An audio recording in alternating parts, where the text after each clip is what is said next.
We are so excited to welcome thought leader, entrepreneur, and change agent Tony DaRe to the Hive. Tony is the CEO of BSI Corporate Benefits, and he brings over 25 years of experience to us. In the Hive today, Tony's buzzword is team engagement. Tony, welcome to the Hive. Mike and I are so happy to have you here with us. Thank you so much for having me. I think I see all 25 years in this gray beard. That's great. Tony, well, since you're in the Hive, welcome. Can you explain to our listeners why it's important to create an environment that encourages team engagement? I think it's a lesson that I've learned, through some failures over time. When I look at, 20 years in business from a BSI perspective, 25 years in the industry, but it hasn't been till a more recent time, in the last 2 or 3 years, that it's really clicked for me as a leader in my growth process, how important consistency and retention from an employee perspective are to the success and the culture of an organization.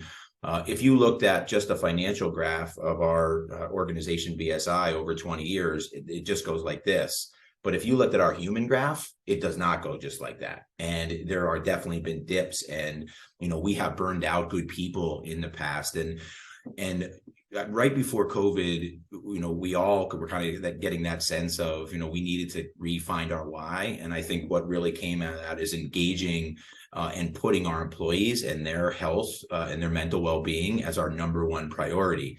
And what's come out of that is that everything else falls into place when you are able to cultivate an environment for people that want to stay, especially over the last couple of years. And that's led to some tremendous success for our organization. It's been the driver of our success, the fact that we haven't lost an individual in 2 years at BSI. So if you look at that in contrast with whatever the buzzwords are, great resignation, great regret, all of those things, because we've shifted this focus over the last couple of years to our people as being the number one priority for us, letting them thrive and letting them go and do their thing and having an environment that's conducive to that has really been ultimately the driver of success, which you simply cannot do on your own. You can't try it. It doesn't work, even a little bit. And I've been a member of a lot of teams, athletic and otherwise. It just simply does not exist in trying to do it on your own. What are some things that we could tell listeners in the spirit of that, how do we identify those enablers or inhibitors of team engagement? I think that it starts with hiring for culture first, is what we learned over time, in our business, employee benefits, but I think it carries over to any business out there. What we've come to realize over time is we can teach that. If you look at whatever your business is, what you do for a living every day, in most cases, you can teach that, over the course of time. What you can't teach, that we've kind of learned the hard way over time, is the kind of people and the kind of person that you want to hire to be part of your team. So I think getting it right on the way in the door and hiring for culture has been a dramatic shift for us.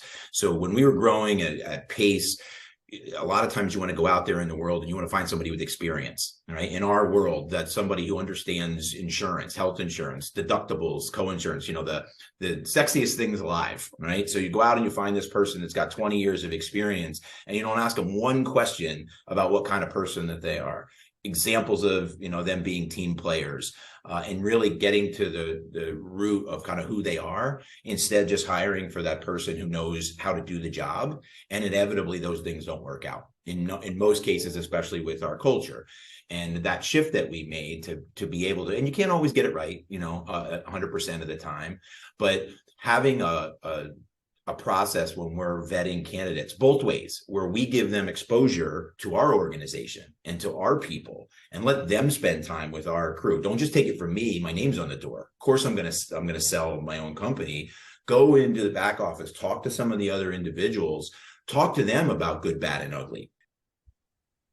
Tony, I think, so well said. And I love how you brought up the fact that culture needs to start in really the candidate experience and recruiting.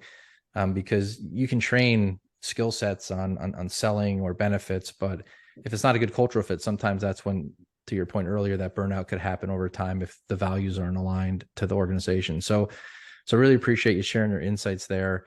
And I think it'll resonate a lot with the listeners. So thank you. Sure. All right, Katie, it was great to have Tony in the Hive. So much information, so much wisdom he shared with us, and a lot of aha moments for me personally, and I'm sure for our listeners. But what were some themes that emerged for you? What are some B mindsets that maybe resonated with you that you could share with the listeners? I always feel inspired after time with Tony, Mike. So there's so many things I'm thinking about. But I guess in terms of a takeaway, I would probably lend to be growth minded.